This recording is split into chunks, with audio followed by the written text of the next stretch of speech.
अरे भाजपा सरकार होश में आओ, होश में आओ, होश में आओ, होश में आके बात करो, बात करो, बात करो।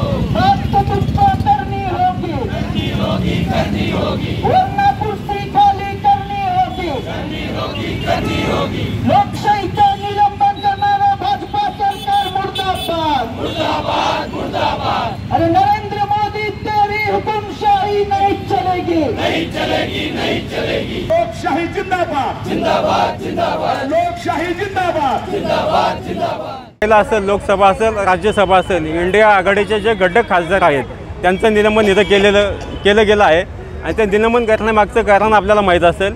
त्यांना अनेक विधेयक पास करायचे होते, त्याला आमचे इंडिया आघाडीच्या खासदारांचा विरोध हा असणार होता व ते लोकांपाशी ते ओपन झालं असतं, भाजप गव्हर्नमेंट हे उघडं पडलं असतं, मनाची कारवाई केली व नाही ते विधेयक त्याच्यामध्ये पास केले। जे अति महत्त्वाचे विधेयक आपल्या देशासाठी लोकशाहीसाठी संविधानाच्या याच्यासाठी माननीय बाबासाहेब आंबेडकरांनी जे संविधान लिहिले त्याच्यामध्ये लोकशाही ही किती महत्त्वाची आहे आणि संविधान किती महत्त्वाचं आहे हे सांगितलं गेलं आहे। त्या संविधानाला फायदे तोडवण्याचं काम या भाजपने केलेलं आहे। आम्ही इंडिया आघाडी म्हणूनच लढणार आहोत। इंडिया आघाडीचे उद्धव बाळासाहेब ठाकरे यांचा पक्ष आमच्यासोबत आहे, त्यांना निरोपही गेलेले आहेत, परंतु त्यांचं मुंबईमध्ये काम असल्याने ते इथं आज येऊ शकले नाही।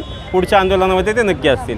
नक्कीच हे हुकुमशाही म्हणजे 2014 पासूनच जर या सरकारचं आपण चरित्र पाहिलं तर या ठिकाणी संविधानाच्या नावानं जागर करायचा, परंतु संविधानाच्या विरोधामध्ये काम करायचं, लोकशाहीच्या नावानं जागर करायचा आणि लोकशाहीच्या विरोधामध्ये निर्णय घ्यायचे, अशा पद्धतीची प्रक्रिया मोदी शहा जेव्हापासून या ठिकाणी सत्तेवर आले आहेत। भारतीय जनता पक्षाचं सरकार त्यांना ते आवडत नाही, भारतीय जनता पक्षाचं सरकार असं म्हणणं त्यांना आवडत नाही, त्यांना ते मोदी सरकार म्हणावं असं वाटतं आणि तसं ते स्वतःही म्हणतात की मोदी सरकार असं स्वतःही म्हणतात। त्याच्यामुळं या मोदी सरकारने हुकुमशाहीच्या वाटचालीवर या ठिकाणी अगदी ठामपणे या ठिकाणी त्यांची वाटचाल सुरू आहे आणि या हुकुमशाहीचा निषेध करण्यासाठी म्हणून किंवा या हुकुमशाहीला विरोध करण्यासाठी म्हणून संसदेमध्ये, राज्यसभेमध्ये आणि लोकसभेमध्ये जे लोकशाहीवादी संविधानवादी जे खासदार आहेत ते भूमिका मांडतात, सरकारच्या धोरणाच्या विरोधामध्ये बोलतात किंवा सरकार जे विधेयक पास करू इच्छित आहे ते जर जनतेच्या विरोधामध्ये असतील तर त्याच्या विरोधामध्ये बोलतात।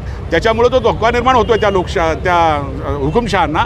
त्यामुळं त्यांनी निर्णय घेतला आणि होलसेलमध्ये 146 खासदारांचं निलंबन अगदी काल त्यांनी अधिवेशन संपवलं होतं, तर त्या संपवण्याच्या तासामध्ये सुद्धा 3 खासदारांचं निलंबन त्यांनी केलं असेल तर आपण समजू शकतो की नरेंद्र मोदी आणि शहांना या ठिकाणी कशा पद्धतीचं सरकार आणायचं आहे, या ठिकाणच्या संविधानाला कशा पद्धतीनं या ठिकाणी पायदळी तुडवायचं आहे हा संकेत आपल्याला दिसतोय।